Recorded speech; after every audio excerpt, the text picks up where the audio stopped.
আসসালামু আলাইকুম। আমি তোমাদের আতিক ভাই, আর আপনারা এই ভিডিওটা দেখতেছেন আতিক ভাই ব্লগার চ্যানেল থেকে। ঠিক আছে, তো অবশ্যই স্ক্রিনে আমার পিছনে যে এই নারকেল গাছটা দেখতেছেন, এটা ওই অনেক বড় হয়ে গেছে। ওই নারকেল গাছটা আমি পরিবর্তন করতে চাই। হ্যাঁ, এটা এটা আমরা সবাই জানি যে ছোটো নারকেল গাছ কিনে এনে এই যে বাজার থেকে নার্সারি থেকে কিনে আনার পর যে কেউ লাগাইতে পারে, সমস্যা নাই। কিন্তু আমার বিষয়টা হচ্ছে, আমার এই ভিডিওটার বিষয়টা হচ্ছে যে এই এত বড় গাছটা মানে নারকেল গাছ ভাই যত বড় হোক, আমার এই ভিডিও দেখে যদি টেকনিক খাটিয়ে যদি ইনশাল্লাহ যদি ভিডিওটা পরিপূর্ণ দেখেন, মাথায় ঢুকান, তাহলে অবশ্যই যত বড় নারকেল গাছ হোক না কেন এই আপনারা চেঞ্জ করলে কোনো ক্ষতি হবে না। ইনশাল্লাহ আজিজ কোনো ক্ষতি হবে না, নারকেল গাছ ঠিকবে, কখনো মরবে না।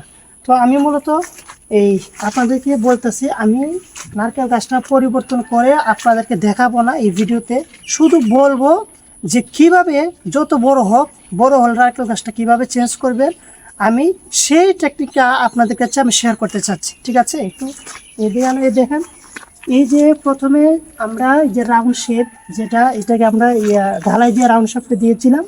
তো এখন আমি কি করব, এই আপনাদেরকে আমি আগে বলি, তারপর আমি কোদাল দিয়ে আপনাদেরকে দেখাচ্ছি। আপনারা কি করবেন, তাড়াহুড়ো করে আপনারা একসাথে কখনো এই কাজটা করবেন না। মানে একসাথে বলতে আমি বোঝাই, যেমন 1 ঘন্টা 2 ঘন্টা বা একদিনও কখনো এটা পসিবল না। একদিনও কখনো কাজটা আপনারা করবেন না, একদিনে কখনো এটাকে নাড়ানোর চেষ্টা কখনো করবেন না, তাহলে কি হবে, ওই গাছটা টিকবে না।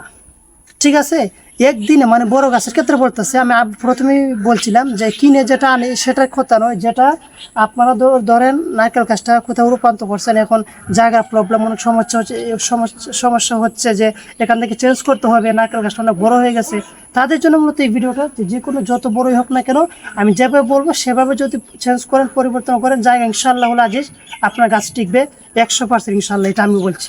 যেমন প্রথমে আপনারা কি করবেন, কখনো আপনারা যদি বলে 1 ঘন্টা 2 ঘন্টা মানে চতুর্দিক দিয়ে কাটে নারকেল গাছটা হেলিয়ে মানে ফালায় জ্বর নিয়ে আরেক জায়গায় রূপান্তর করবো, কখনো নারকেল গাছটা বাঁচাতে পারবেন না। আপনারা কী করবেন দেখেন, আমি দেখাচ্ছি, এই দেখেন, আপনারা প্রথমে এইভাবে মানে ওইখানে যাতে এই না লাগে আঘাত, ঠিক আছে, শুধু ওপর পাশ দিয়ে গোটা রাউন্ড সাইড দিয়ে আপনারা কী করবেন, এইভাবে রাউন্ড করবেন। আপনারা অবশ্যই দেখতেছেন আমি কী করছি, মানে এইভাবে জায়গা নিয়ে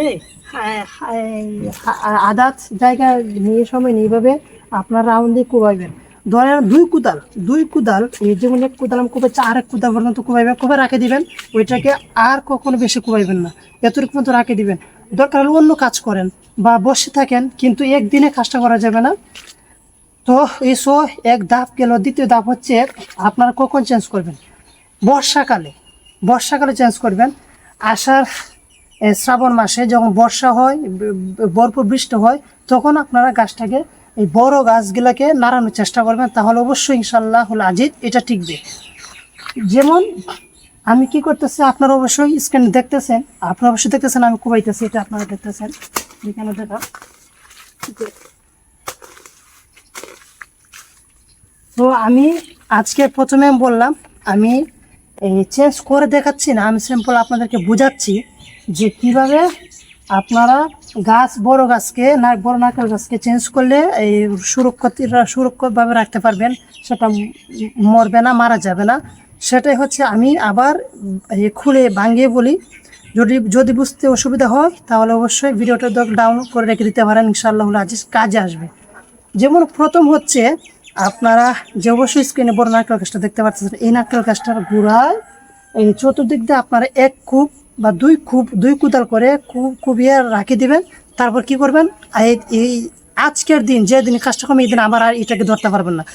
পরিবর্তিত বাদের দিন ওইটাকে আরও 2 কুদাল করে এভাবে যাইতে আর 2 কুদাল 1 কুদাল 1.5 কুদাল এভাবে যাইতে কয়েকদিন 2-3 দিন সময় নিয়ে গাছটাকে মানে গাছও টের পাবে না, আর আপনি কাজ চালিয়ে যাবেন। আমি বোঝাইতে চাইতেছি, গাছও টের পাবে না, আপনিও কাজ চালিয়ে যাবেন। আর যদি গাছটাকে আঘাত দিয়ে উড়াধুরা করে বা 1 ঘন্টা 2 ঘন্টা অবশ্যই সম্ভব চেঞ্জ করা, কোনো বিষয় না, কিন্তু গাছটাকে বাঁচাতে পারবেন না।